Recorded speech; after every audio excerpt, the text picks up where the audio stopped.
खुलुमबाय सार मेडाममोन। नोंथांमोनखौ जोंनि बर' cartoon YouTube चेनेलाव गोसो गोथारै बरायनाय जाबाय।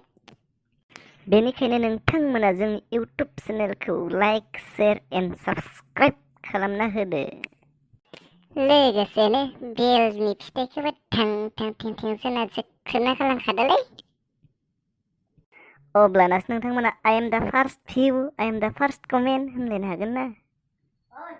आरो जों नैबे बेलनि आइकनखौ सानदो दै, बे अरिजिनेल बेल फिथाइखौ होनाखै।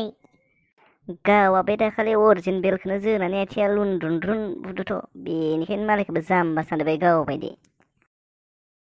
ओइ नोंलाय मा रायजोफोरनि सिगाङावनो लाजि फोनाङालै? लाजिदो नामा माथो लाजिदो? ओइ बारा बांद्राय भिडिअ सिडिअ बानाय जानाय नङालै, थाब थांजागारगोन आंदो। है गाव माबा एसेबो जकिंखौनो बुजिथारालै। मा खर' एसे थानायावसो गंजायो नामा? माबा नै लोगोफोर जोंना नै नाथुरफाया रागा जोंबाय, बेनिखायनो भिडिअखौ बारा गोबाव खालामला खोमालै ना जोङो। फोजोबदो बेखिनियावनो, नङाबा ब्लद थांग्रागोन नोंदानो।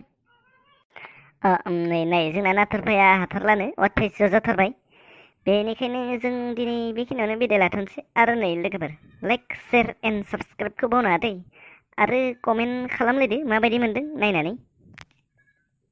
साबस्क्राइब खालामनाङालै आरो डिसलाइक मारनो, आंखौ दिनै लिंहरना लाजिसो फोनांबाय बियो। आइया सोरनि न' फैना दम दिन्थिनाय बायदि मोनदोंलै बे। थांखानोसै आं, थाखायाबो नोंसोर न'। खाथियाव सोर दं आंखौ हमथाफैदोलै, नङाब्ला नै नाथुरखौ बुफ्लांसै आं अन्थाव बाथावनो। नै मोनगोन आबौ नों आंखो।